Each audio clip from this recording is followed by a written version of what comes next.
सुबह का भूला अगर शाम को घर वापस आ जाए तो उसको भूला नहीं कहते हैं। ये कहावत तो बहुत बार सुनी होगी आपने, लेकिन यहाँ मैं आपको क्या समझाना चाह रही हूँ उसको अच्छे से समझिए। अब तक आपने रिवाइज किया, अच्छे से पढ़ा या नहीं पढ़ा, उस चीज़ को साइड में रखिए और फिर से एक नई शुरुआत कीजिए। और जितना भी आपका रिवीजन वर्क है उसको एक टाइम टेबल सेट कीजिए, एक अच्छा सा टाइम टेबल बनाइए। हर सब्जेक्ट के लिए एक प्रॉपर, आपको किस सब्जेक्ट के लिए कितने टाइम की नीड है उसके अकॉर्डिंग टाइम को मैनेज कीजिए, टाइम टेबल बनाइए और फिर अपनी स्टडी को कंटिन्यू कीजिए। ठीक है, तो अब तक जितना आपने लॉस किया उसको साइड में रख के अब आप इस टाइम में जो एग्ज़ाम पीरियड आपका है उसके अंदर आप किस टाइप से उसको यूटिलाइज करके उस टाइम को अच्छे मार्क्स ले सकते हैं, अच्छे से चीज़ों को समझ सकते हैं। क्योंकि देखो बेटा, अगर एक बार 10th क्लास गई ना तो फिर उसके बाद आप 10th से रिलेटेड तो चीज़ें सीखोगे नहीं। अगर 10th से रिलेटेड 11th में सीखोगे या 11th से रिलेटेड 12th में सीखोगे तो फिर उस क्लास के सब्जेक्ट पर इफेक्ट पड़ेगा। तो अभी चीज़ों को क्लियर करते हुए चलिए, अच्छे से समझते हुए चलिए। तो चलिए फिर अब स्टार्ट करते हैं हम एक्सरसाइज 5.2 के रिमेनिंग क्वेश्चंस। तो अभी इस एक्सरसाइज का कर देंगे दी एंड। होपफुली इससे आगे के जो क्वेश्चंस थे वो आपको अच्छे से समझ आ गए। लेकिन अगर फिर भी किसी भी क्वेश्चन में कोई भी डाउट है देन यू कैन कमेंट, आप कमेंट कर सकते हो और आपको उसका रिप्लाई भी जरूर मिलेगा। तो देखिए अब question number 13, how many three digits are divisible by 7। तो कह रहे 3 डिजिट्स, ऐसी 3 नंबर्स की कितने डिजिट्स हैं जो डिविजिबल हैं किससे, 7 से। तो देखिए अगर हमें पता चल जाए, हम ये मान सकते हैं कितने टर्म्स, हम n टर्म्स मान के चल सकते हैं, तो हम उसके nth टर्म निकाल लेंगे और वहाँ से nth टर्म यानी हम वहाँ से n की वैल्यू फाइंड कर लेंगे तो हमारे पास आ जाएगा हाउ मैनी टर्म्स। बट यहाँ 3 डिजिट की बात हो रही है तो हमें फर्स्ट टर्म और लास्ट टर्म पता होना ज़रूरी है। ठीक है, तो अगर मैं देखूँ कि फर्स्ट टर्म, तो देखिए 3 डिजिट नंबर स्टार्ट कहाँ से होता है, 100 से। पहले थोड़ा सा समझते हैं इस क्वेश्चन को। 100 से नंबर स्टार्ट होता है और उसके बाद 1000 पर ख़त्म होता है। 1000 4 डिजिट हो गया, मतलब आप क्या बोलोगे, 3 डिजिट नंबर 999 पर जाके स्टॉप हो जाता है। ठीक है, अब मुझे क्योंकि फर्स्ट टर्म और लास्ट टर्म फाइंड करनी है तो वो नंबर्स पिक कीजिए। 101 से डिविजिबल बाय 7, तो वो नंबर आएगा, फर्स्ट नंबर आएगा मेरे पास 105, देन 112, आगे टर्म्स ऐसे ही चलती जाएंगी और लास्ट नंबर आएगा 994। लास्ट नंबर क्या आ जाएगा मेरे पास, 994 आ जाएगा। अब आप बोलोगे कि ऐसे डायरेक्ट कैसे लिख सकते हैं, तो डायरेक्ट नहीं लिखेंगे, हम क्या करेंगे, समझेंगे उस क्वेश्चन को। आप देखिए आपको पता है, ये तो टेबल से ही पता चल जाएगा, 7 की टेबल आप देख लीजिए। ठीक है, 70 तक होती है, ये तो इजीली पता चल जाएगा। 101 2 3 4 नहीं जाएगा, 105 डिविजिबल होगा 7 से, फर्स्ट टर्म। अब लास्ट टर्म तो बहुत बढ़िया है। क्या आपने 7th 8th क्लास में डिविजिबिलिटी रूल पढ़ा था? अगर याद है तो मुझे कमेंट करके रिप्लाई कीजिए। देखिए 7 का डिविजिबिलिटी रूल क्या था, मान लो मैं यहाँ पर नंबर ले रही हूँ 999। ठीक है, मैंने 3 डिजिट नंबर ले लिया, 999 ले लिया। डिविजिबिलिटी रूल क्या कहता है कि जो 1st डिजिट है ना, जो 1st डिजिट है उसको मल्टीप्लाई करेंगे 2 से। वैसे इसमें यहाँ पर कोई लिंक नहीं है, आप डायरेक्ट भी डिवाइड करके, क्योंकि ज़्यादा बड़ी डिजिट नहीं है, 999 को डिवाइड किया, जो रिमाइंडर बचे उसको देख सकते हो, तो आप अरेंज कर सकते हो टर्म को इजीली। बट मैं यहाँ बता देती हूँ आपको, जो 1st डिजिट है उसको 2 से मल्टीप्लाई करोगे, कितना आया, 9 2 18, जो बच गई ना जो डिजिट उसमें से उसको सब्ट्रैक्ट कर दीजिए। तो 9 2 18, 18 को सब्ट्रैक्ट किया, कितना बचा, 81 बचा। कितना बचा, 81। अब 81 क्या 7 से डिविजिबल है, छोटी टर्म हो गई ना, तो आप इजीली बता सकते हो। तो क्या ये टर्म इससे डिविजिबल है? आप बोलोगे नहीं है, क्योंकि 7 की टेबल में 81 आता नहीं है ना। अगर आगे तक भी पढ़ते हो 70 से आगे तब भी नहीं आएगा। आपको अब भी लगेगी ये डिजिट बड़ी है अभी, तो फिर क्या करोगे, फिर से इसको 2 से मल्टीप्लाई कर दीजिए। 1 2 2, सब्ट्रैक्ट करिए 6। तो क्या 6 7 से डिविजिबल है? नहीं। तो ऐसे ही मैंने सिर्फ तरीका ये बताया, आपको कितनी भी बड़ी डिजिट हो उसके 1s प्लेस को 2 से मल्टीप्लाई करोगे और जो रिमेनिंग टर्म है उसमें से क्या कर दोगे, सब्ट्रैक्ट कर दोगे। तो इस बिहाफ पे ये तो है नहीं 999, ऐसे जब सोल्व करोगे तो ये आ जाएगा। ठीक है, बस आपको 7 का डिविजिबिलिटी रूल मैं यहाँ बताना चाह रही थी, वो मैंने बता दिया। बाकी नंबर्स आप खुद से भी पिक कर सकते हो यहाँ पे। तो अब आप एक बार चेक कर लीजिए क्या ये करेक्ट लिया है। 7 1 जा 7 2 बचेगा, ठीक है, 7 4 जा 28 1 बचा और 7 2 जा 14। तो यस, ये नंबर 7 से डिविजिबल है। अब मेरे पास यहाँ पे फर्स्ट टर्म आ गई एंड लास्ट टर्म आ गई, लास्ट टर्म भी आ गई, फर्स्ट टर्म भी आ गई। तो मैं यहाँ से पता कर सकती हूँ कि ये वाली टर्म कौन सी टर्म है ना, और वही हमारा आंसर होगा क्योंकि कितनी टर्म्स है, तो this is the first term. तो ये लास्ट टर्म कौन सी है ये पता चलते ही हमें पता चल जाएगा कि ऐसी कितनी डिजिट्स हैं। तो देखिए सबसे पहले यहाँ पर हम लिखेंगे फर्स्ट टर्म क्या है मेरे पास, फर्स्ट टर्म है 105 है, तो यानी ए मेरे पास कितना है 105।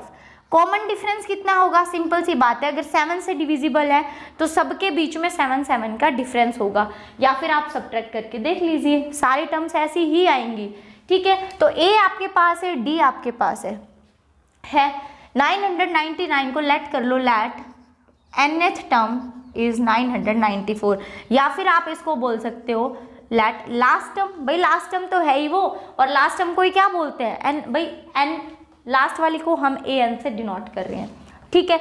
इसको मैं लिखूंगी a plus n minus 1 into D 994।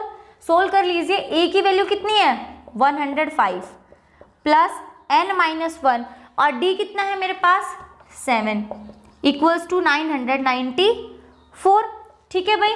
यहाँ पे n माइनस 1 इंटू 7 मैंने एज इट इज़ रखा, लेकिन जो ये 105 था मेरे पास, ये 105 था, इसको मैं इस साइड लेके गई।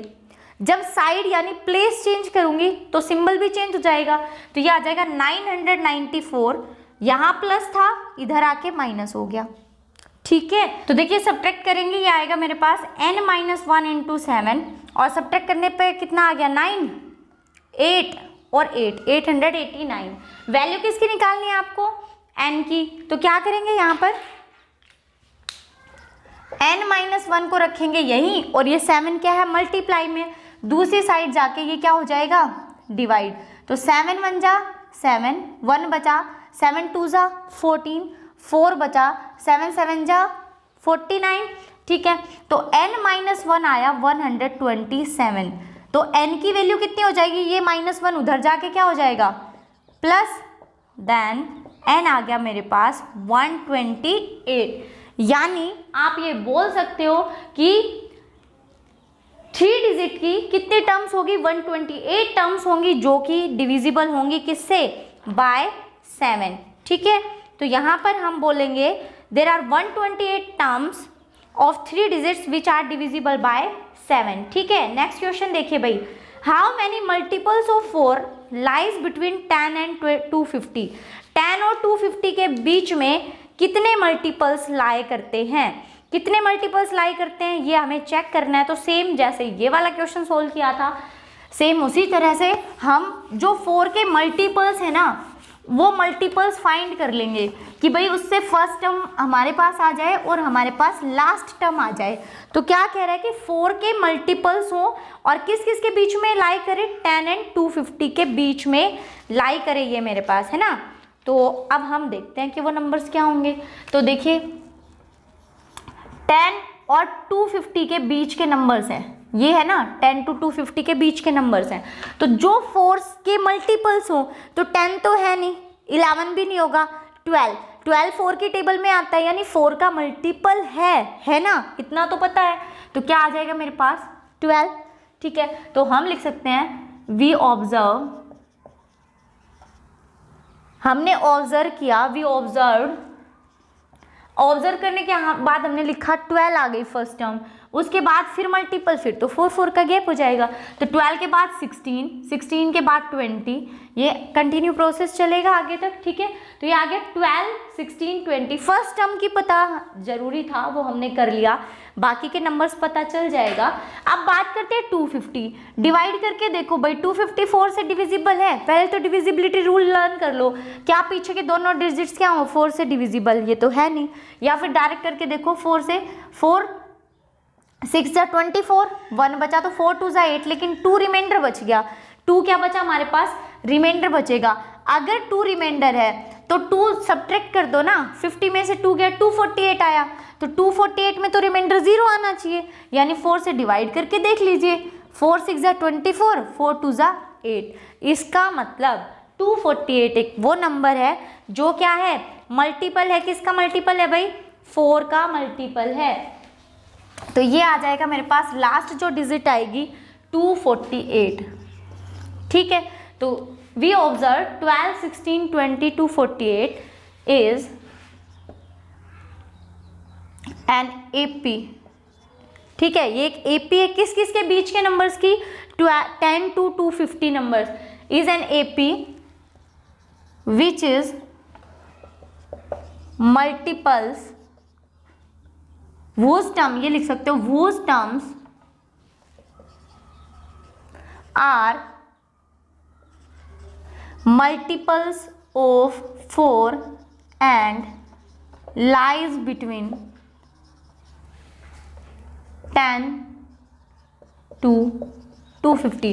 जो मल्टीपल, जिसकी टर्म्स मल्टीपल्स हैं 4 से, और जो लाई करती है किसके? 10 से 250 के बीच के अंदर क्या करती हैं? ये लाई करती हैं। तो देखिए यहाँ से आपको एक तो फर्स्ट टर्म मिल गई, कितनी मिल गई? 12। सेकंड कॉमन डिफरेंस मिल गया। कॉमन डिफरेंस कितना है? 4। भाई 4 के मल्टीपल से तो ऑब्वियस सी बात है 4 4 का गैप होगा। और एक आपको यहाँ से मिल गई लास्ट टर्म। तो लास्ट टर्म कितनी है मेरे पास? 248 है। लास्ट टर्म क्या है? 248 है। मुझे यही तो बताना है कि कितनी टर्म्स ऐसी हैं, यानी मैं इसको लास्ट टर्म मान लूँ, लेट an, या फिर डायरेक्ट लिख दो लेट an इज 248, कि भाई ये nth टर्म है 248 जो कि लास्ट टर्म है। ठीक है, और लास्ट टर्म को हम क्या लिखते हैं? a plus n minus 1 into D लिखते हैं। लास्ट टर्म को ही a plus n minus 1 D लिखते हैं। ठीक है, ये कितने के इक्वल है? 248 के इक्वल है। तो अब ये पता करना है हमें, तो a की वैल्यू पुट कीजिए 12 प्लस n माइनस 1, डी की वैल्यू कितनी है? 4।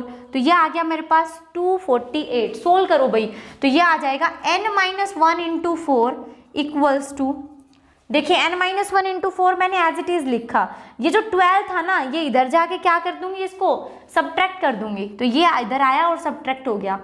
तो ये आएगा n माइनस 1 इंटू 4, सब्ट्रैक्ट कीजिए भाई, कितना बचेगा? 8 में से 2 गया 6, 4 में से 1 गया 3, 236 बचा। कितना बचा?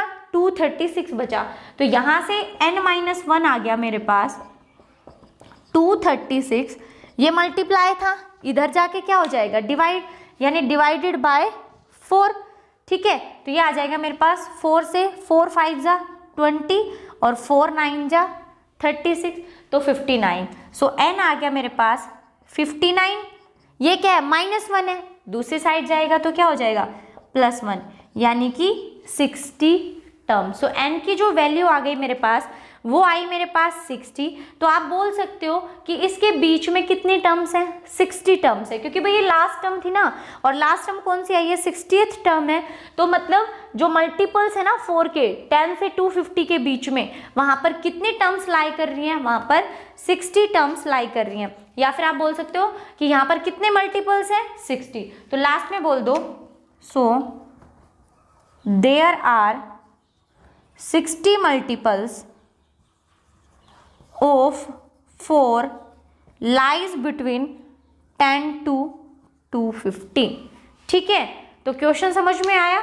अगर आपको कोई कंफ्यूजन है तो वीडियो को पॉज करें और यहीं से इसको नोट कर लें ताकि फिर अच्छे से समझ आ जाए। ठीक है, नेक्स्ट देखिए, नाउ क्वेश्चन नंबर 15।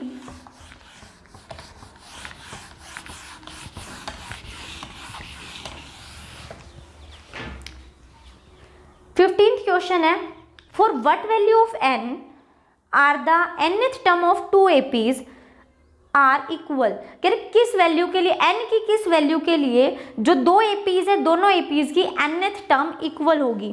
तो पहले APs देखो, 50th क्वेश्चन है, गिवन APs आर। APs क्या क्या दे रखी है? एक है आपके पास 63 65 67, 63 65 67 एंड सेकंड है 3 10 17। कह रहे इन दोनों की वो किस टर्म के लिए, n की किस वैल्यू के लिए दोनों की जो nth टर्म है वो इक्वल है। तो भाई दोनों की nth टर्म निकाल लें, तो यहाँ से इसकी इस वाली AP की nth टर्म निकालो, क्या होगी, यहाँ पर पहले वैल्यूज लिख लो। A की वैल्यू कितनी आएगी, देखिए A कितना है यहाँ पे 63, क्योंकि ये AP है तो कॉमन डिफरेंस तो सेम आएगा, तो D कितना आ गया यहाँ पे 65 माइनस 63 2, सेम इसका निकालो, A है इसमें 3 और D कितना आ गया 10 माइनस 3 कितना है 7 आ गया। ठीक है, अब इसकी nth टर्म निकालिए, कितनी आ जाएगी A plus n minus 1 into D. ठीक है, तो ये आ जाएगी मेरे पास, या फिर मैं डायरेक्ट ही लिख दूं क्योंकि दोनों की इक्वल है, तो दोनों की nth टर्म को क्या लिख दें हम, इक्वल लिख दें, तो ये आ जाएगा मेरे पास nth टर्म। तो पहले इसकी लिखो या फिर डायरेक्ट ऐसे लिखते हैं A plus n minus 1 into D होती है, इतना पता है, तो हम बोल सकते हैं nth टर्म इसकी देखो A 63 प्लस n माइनस 1, क्योंकि मुझे पता नहीं है कि n की वैल्यू क्या है, वही तो फाइंड करनी है, तो n minus 1 as it is, और d कितना आ गया 2, इक्वल है किसके, दूसरी जो AP है उसकी nth टर्म के। तो पहले इस वाली AP से nth टर्म निकाल दी, अब इस AP से nth टर्म निकाल दो, A की वैल्यू प्लस n माइनस 1 और D की वैल्यू। समझ में आया क्वेश्चन, इसी लाइन को समझो, ये लाइन सबसे इंपॉर्टेंट लाइन है। क्या कह रहा है, दो APs दे रखी हैं, पूछ रहा है n की किस वैल्यू के लिए दोनों nth टर्म इक्वल है, तो मैंने यहाँ से A और D निकाल लिया, इस वाले टर्म से भी A और D मैंने फाइंड कर लिया। अब दोनों की nth टर्म को इक्वल लिख दूं, तो मैंने यहाँ पे पहले लिखा कि जो an होता है, ठीक है, वी हैव nth टर्म क्या होती है A plus n minus 1 into D, तो मैंने लिखा, तो इसका मतलब जो an दोनों है वो इक्वल हैं, तो यहाँ से इसकी nth लिख दी, यहाँ से इसकी nth। अब सोल्व कर लो इक्वेशन को, तो सोल्व करना भाई इक्वेशन को, 63 प्लस 2 की मल्टीप्लाई करो, 2 से n की 2n, माइनस 1 से करोगे तो माइनस 2, 3 प्लस, अब इस 7 की भी मल्टीप्लाई कर दीजिए, 7n माइनस के 7, एक जैसे जो टर्म्स है उनको क्या कर लेंगे, कलेक्ट कर लेंगे, तो एक जैसी टर्म ये दोनों है, 63 माइनस 2 कितना आ गया 61 प्लस 2n, यहाँ से 3 माइनस 7, तो पहले मैं 7n को लिख दूँ, 3 माइनस 7 कितना आ गया माइनस के 4 आ गया, कितना आ गया माइनस के 4, तो ये तो है 2n, इस 7n को इधर ले आए। अगर मैं प्लेस चेंज करती हूँ, ध्यान से देखिए क्वेश्चन बिल्कुल सिंपल सा है, थोड़ा सा ध्यान से देखने की ज़रूरत है। अगर मैं 7n को इस साइड लाती हूँ तो सिंबल क्या होगा चेंज, तो ये आ जाएगा माइनस के 7n, इधर बचा क्या -4, अब उसको बेचारे को अकेला क्यों छोड़ रहे, उसकी जैसी जो टर्म है उधर भेज दो, तो जो 61 है वो उधर जाएगी तो साइन चेंज करेगी, तो ये आ जाएगा माइनस के 61। यहाँ तक क्वेश्चन समझ आया, ठीक है। अब आगे देखिए, तो यहाँ पर मैं सोल्व कर रही हूँ इसको, 2n माइनस 7n, 7 में से 2 गया 5, लेकिन माइनस की टर्म बड़ी है, नेगेटिव टर्म क्या है बड़ी, तो सिंबल भी कैसा आएगा नेगेटिव का ही आएगा। -4 माइनस 61, तो कितना बन गया भाई 65, दोनों को ऐड कर दो क्योंकि दोनों एक जैसे हैं, नेगेटिव नेगेटिव ऐड कर दिए, माइनस से माइनस कैंसिल, n की वैल्यू क्या आएगी, यहाँ 5 मल्टीप्लाई था उधर जाके डिवाइड, तो कितना आ गया 13, सो n कितनी आ गई 13, n की वैल्यू आ गई 13, और यही पूछा था, तो वो कौन सी टर्म है जिसके लिए दोनों AP सेम थी, तो वो कौन सी टर्म है 30th, यानी इस AP की भी 13th टर्म और इस AP की भी 13th टर्म क्या होंगी इक्वल होंगी। सो आप बोल सकते हो 13 term of the two given APs are equal, ठीक है। नेक्स्ट देखिए क्वेश्चन नंबर 16, अगर कहीं भी किसी भी बच्चे को कोई डाउट है तो वो कमेंट करके पूछ सकता है, ठीक है भाई। चलिए फिर नेक्स्ट क्वेश्चन को देखते हैं, क्वेश्चन नंबर 16 क्या है हमारे पास, determine the AP whose third term is 16 and 7th term exceeds the 5th term by 12। तो ये तो कुछ सेम ऐसा है जैसा हमने एक क्वेश्चन इससे पहले भी किया था एक्सीड्स वाली टर्म वाला। चलिए देखते हैं क्वेश्चन नंबर 16 को। ये है मेरे पास, वो थर्ड टर्म इज 16, तो थर्ड टर्म क्या है मेरे पास 16 है। एंड उसके बाद सेकेंड इक्वेशन के लिए दे रखा है seventh term exceeds fifth term by 12, कि जो सेवंथ टर्म है ना वो फिफ्थ टर्म से 12 ज़्यादा है। दोबारा से इस लाइन को समझिए, जो सेवंथ टर्म है वो फिफ्थ टर्म से 12 ज़्यादा है। दोबारा, अगर ज़्यादा है तो मैंने क्या किया, इसका और इसका डिफरेंस 12 के इक्वल लिख दिया। कोई प्रॉब्लम है? नहीं, बिल्कुल ठीक है। तो देखिए फिर अब इक्वेशन यहाँ से फॉर्म कर लेते हैं। A3 थर्ड टर्म को क्या लिखूंगी मैं, A plus 2D equals to 16।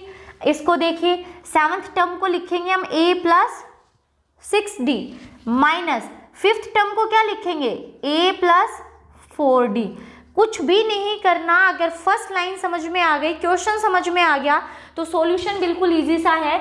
Seventh term को ये लिखेंगे, फिफ्थ टर्म को ये लिखेंगे। अब ज़्यादातर बच्चे मिस्टेक कहाँ करते हैं, इस माइनस को जब अंदर लेके जाते हैं ना तो या तो दोनों ही साइन को बीच में ध्यान नहीं रखेंगे कि प्लस है, या तो प्लस ही लगा देंगे, या फिर उसका ऑपोजिट कुछ ना कुछ जरूर गलती करते हो आप लोग। तो यहाँ थोड़ा सा ध्यान से, जब भी ब्रैकेट से बाहर माइनस हो तो जब अंदर जाएगा ना वो माइनस तो सारे सिंबल चेंज करेगा।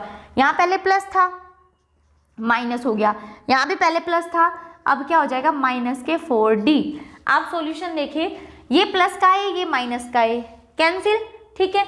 ये देखिए 6D माइनस 4D कितना आ गया 2D इक्वल्स टू 12। तो यहाँ से D की वैल्यू आ गई 12, ये 2 क्या है मल्टीप्लाई है, तो उधर जाएगा डिवाइड हो जाएगा, तो ये आ जाएगा 6।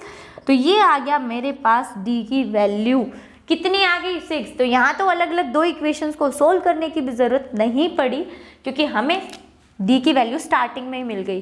तो जो D की वैल्यू आई है उसको सही सलामत यहाँ तक पहुँचा दीजिए और A की वैल्यू फाइंड कर लीजिए। सो क्या लिखेंगे, इसको इक्वेशन का नाम दे देते हैं first. So putting value of D in equation first then we get, तो हमें क्या मिलेगा, देखिए भाई A की जगह लिखा A क्योंकि वैल्यू उसी की फाइंड करनी है। 2 D की वैल्यू कितनी है 6, सोल्व कीजिए, A प्लस 6 2 जा 12 इक्वल्स टू 16। तो A की वैल्यू कितनी आ गई 16, ये प्लस का 2 उधर जाके माइनस का 12, तो A आ गया मेरे पास 4। A की वैल्यू आपके पास है, D की वैल्यू आपके पास है। आखिर फाइंड क्या करना था, वो कह रहे डिटरमाइन द AP वो थर्ड टर्म इज दिस, तो यहाँ पर आपको AP फाइंड करनी थी, तो AP फाइंड कर लोगे, A आपके पास है, D आपके पास है, तो ये क्या आ जाएगा AD आ गया। We know AP is in the form, AP किस फॉर्म में होती है भाई, A plus D A plus 2D, इस टाइप से ही तो होती है। This is the first term. Second term में 2 - 1 यानी D बचा, थर्ड टर्म में 3 - 1 2, तो किस फॉर्म में होती है AP A plus D A plus 2D। सो क्या बोल सकते हो, फर्स्ट टर्म कितनी है 4 प्लस D कितना है 6, नेक्स्ट में 4 प्लस 2 इंटू D की वैल्यू 6, और इस टाइप से टर्म्स क्या हैं चलती जाएंगी, ठीक है। तो ये वैल्यू आ गई मेरे पास 4 10 6 2 जा 12, 12 प्लस 4 16। सो आप बोल सकते हो this is the required AP, तो ये हमारे पास रिक्वायर्ड AP है। क्वेश्चन समझ आया? चलिए तो फिर बढ़ते हैं नेक्स्ट क्वेश्चन की तरफ। Question number 17। देखिए क्वेश्चन यहाँ पर आके थोड़े से लेंदी ज़रूर हो गए हैं, लेकिन अभी भी सिंपल उतने ही हैं क्वेश्चन जितने पहले थे। अब देखिए question number 17, find the 20th term from the last term of the AP। तो AP हमें दे रखी है यहाँ पर, गिवन AP इज क्या है 3 8 13 and the last term is 253, ठीक है। लास्ट टर्म क्या है मेरे पास 253 है, ठीक है भाई। तो अब देखिए हमारे पास जो लास्ट से जब भी टर्म्स निकालेंगे ना, जैसे यहाँ पर 20th टर्म निकालनी है मुझे लास्ट से, तो मैं क्या लिखूंगी, पहले तो यहाँ पर a की वैल्यू कितनी है, देखिए 3 है, कॉमन डिफरेंस कितना है भाई, 8 - 3 कितना हो गया 5, जो वैल्यूज हमारे पास है वो लिख लेते हैं। और लास्ट टर्म कितनी है मेरे पास 253, लास्ट टर्म कितनी है 253। जब भी मुझे लास्ट टर्म से आगे की कोई टर्म पूछ रहा है, जैसे 20th टर्म पूछा, 30th टर्म पूछा, तो मैं क्या लिखूंगी, देखिए मेरे पास है 20th टर्म निकाल रही हूँ मैं फ्रॉम एंड, तो अगर लास्ट टर्म मुझे दे रखी है तो मैं यहाँ से लिखूंगी 20th टर्म फ्रॉम एंड। तो 20th टर्म क्या होगी, एंड से। देखिए लास्ट टर्म में से अगर मैं 20 में से 1 सब्ट्रैक्ट करके कॉमन डिफरेंस को मल्टीप्लाई कर दूं तो मेरे पास एंड से 20th टर्म आ जाएगी। आप अगर कोई एग्जांपल लेके देखोगे तो देख लेना कि अगर लास्ट से 20 की बात कर रही हूँ ना, तो उसमें से क्या करेंगे 20 - 1 आ जाएगा, तो वो क्या आएगा, हमारा आंसर आएगा। तो यहाँ पर क्या करते हैं, छोटा सा क्वेश्चन था बिल्कुल, यहाँ पर वैल्यूज पुट कर देते हैं। लास्ट टर्म की वैल्यू क्या थी 253। जब भी लास्ट पीछे से पूछे, आगे से पूछा 20th टर्म कौन सी, अगर मान लो यहीं पे पूछता कि इसकी 20th टर्म बताओ, तो हम इसकी 20th टर्म निकाल देते। अब उसने पूछा लास्ट से 20th टर्म क्या होगी, तो सबसे पहले लास्ट टर्म माइनस n-1, जो भी टर्म पूछे उसमें से 1 सब्ट्रैक्ट करके निकालेंगे। लास्ट टर्म 253 माइनस, अब ये क्या है 20 - 1 कितना आ गया 19, और d की वैल्यू कितनी है मेरे पास 5, तो ये आ जाएगा 253 माइनस 95। सब्ट्रैक्ट कर दीजिए भाई, 13 में से 5 गया 8, 4, 14 में से 9 गया कितना आ गया 5, सॉरी यस सही है भाई, 9 5 14 होते हैं, तो 14 में से 9 गया ये, तो ये मेरे पास जो 20th टर्म आ गई इसकी वो कितनी आ गई 158 आ गई। ठीक है, बिल्कुल छोटा सा क्वेश्चन था। अब क्वेश्चन नंबर 18 देखिए, the sum of the 4th and 8th term of AP is 24 and the sum of 6th and 10th term is 44. Find the first 3 terms of the AP. तो देखिए इस क्वेश्चन में क्या करेंगे हम, जैसे पहले क्वेश्चंस करते आए हैं, इक्वेशंस फॉर्म होंगी, 2 इक्वेशंस बना लेंगे और उन इक्वेशंस को सोल्व करके वहाँ से A और D की वैल्यूज फाइंड करेंगे और फिर क्वेश्चन सोल्व हो जाएगा। तो देखिए क्वेश्चन नंबर 18, फर्स्ट लाइन में कह रहा था sum of the 4th and 8th term, sum of the 4th and 8th term is 24। ठीक है, नेक्स्ट है sum of the 6th and 10th term, and sum of the 6th and 10th term is 44। ठीक है, अब इसमें हमें बताना है find the first 3 term, AP की 3 टर्म्स।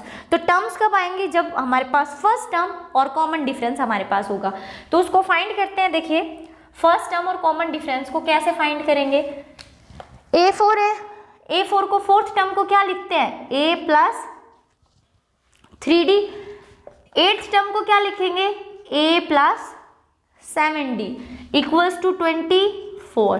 चलिए भाई सॉल्व कीजिए इक्वेशन को, लाइक टर्म्स को क्या करेंगे कलेक्ट कर लेंगे, तो A + A कितना हो गया 2A, 3D + 7D how much 10D equals to 24।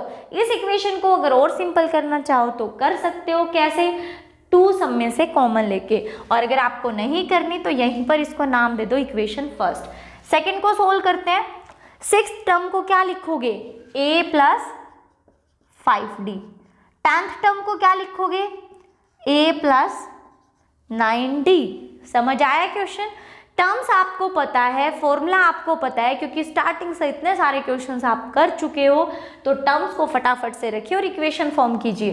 तो A + A 2A, 5 + 9 14D equals to 44। तो ये आ गई मेरे पास इक्वेशन नंबर 2।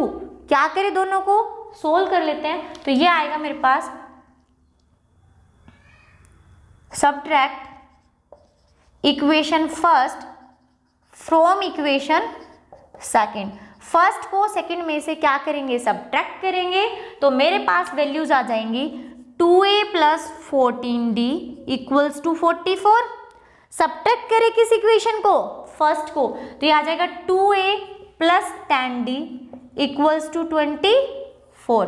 क्या करना है भाई, सब्ट्रैक्ट करना है। और आप सबको पता है जब सब्ट्रैक्ट करते हैं तो साइन क्या कर देते हैं, चेंज कर देते हैं। ये कैंसिल, 14 में से 10 गया 4D, और 44 में से 24 गया तो बचा 20। तो मैं यहाँ डायरेक्ट D की वैल्यू लिख रही हूँ, कितनी आ जाएगी 5। भाई 4 उधर जाके क्या हो जाएगा, डिवाइड। तो 4 5 जा कितना आ गया मेरे पास, 20 आ गया ना।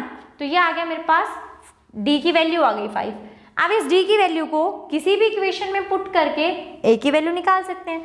तो हम यहाँ लिखेंगे फ्रॉम इक्वेशन फर्स्ट इक्वेशन से 2A प्लस 10 और D की वैल्यू क्या है भाई आपके पास 5 इक्वल्स टू 24।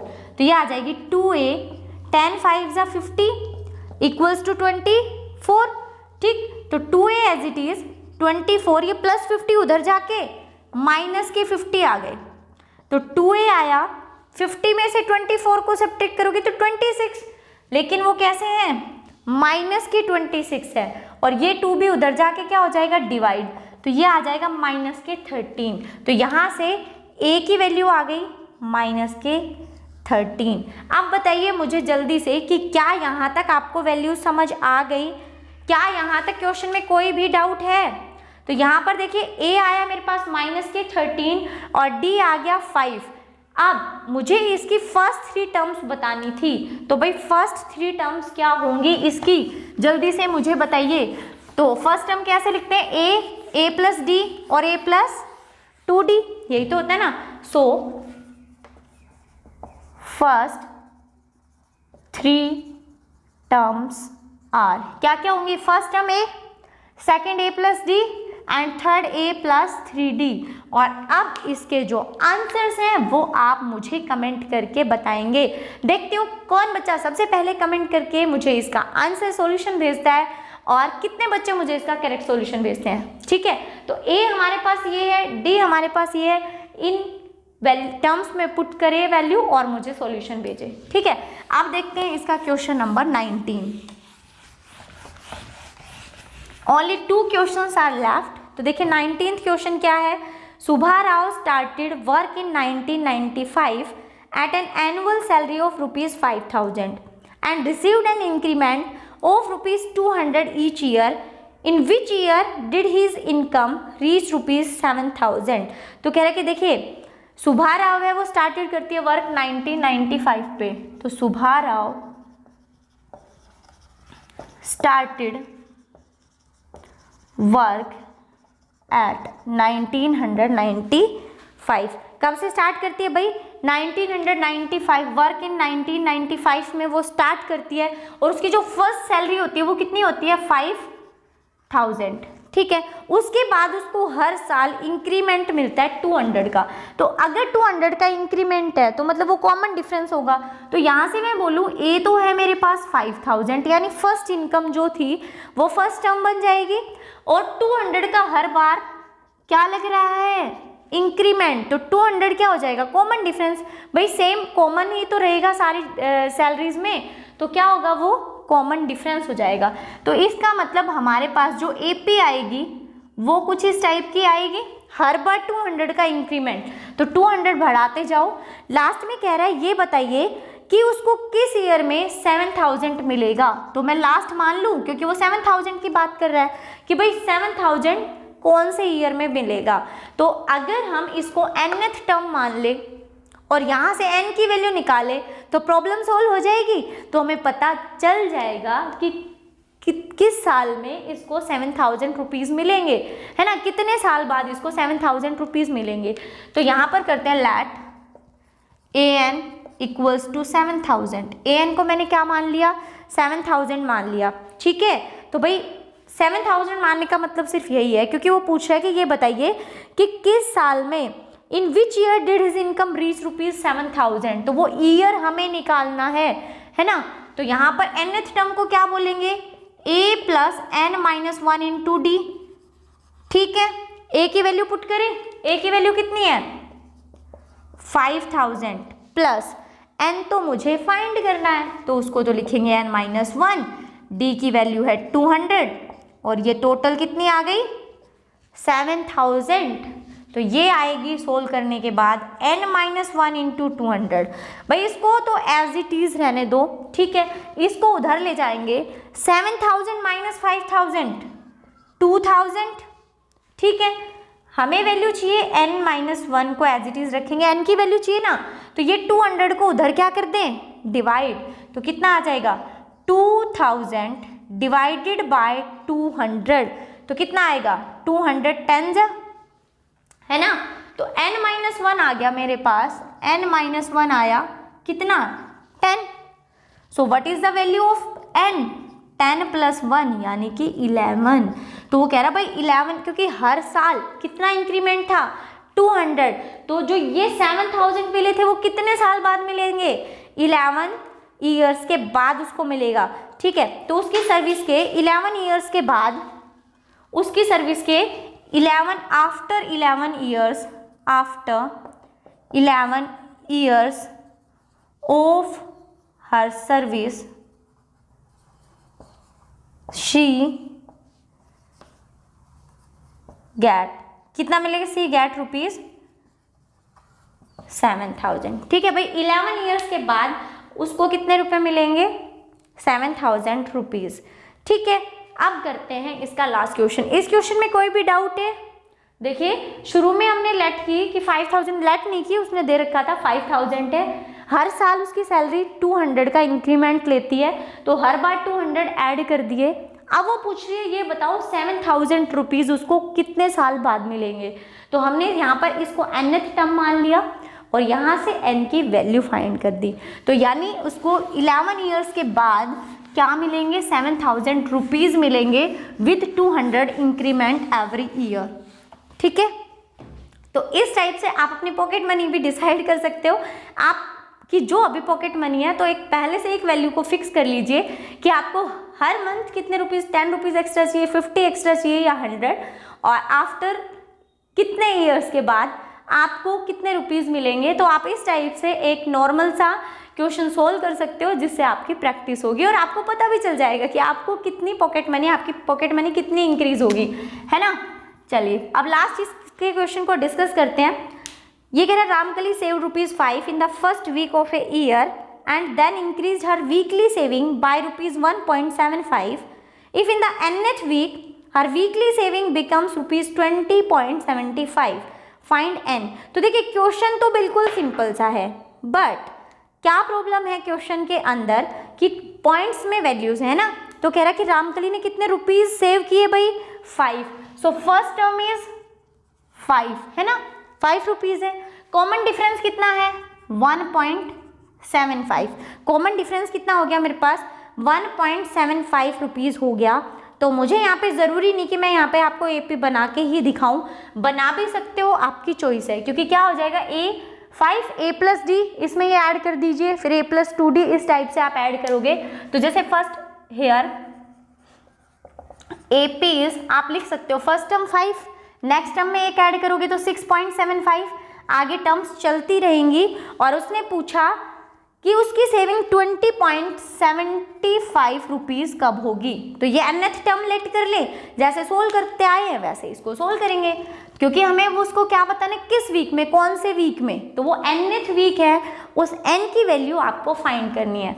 तो an कितना है, 20.75।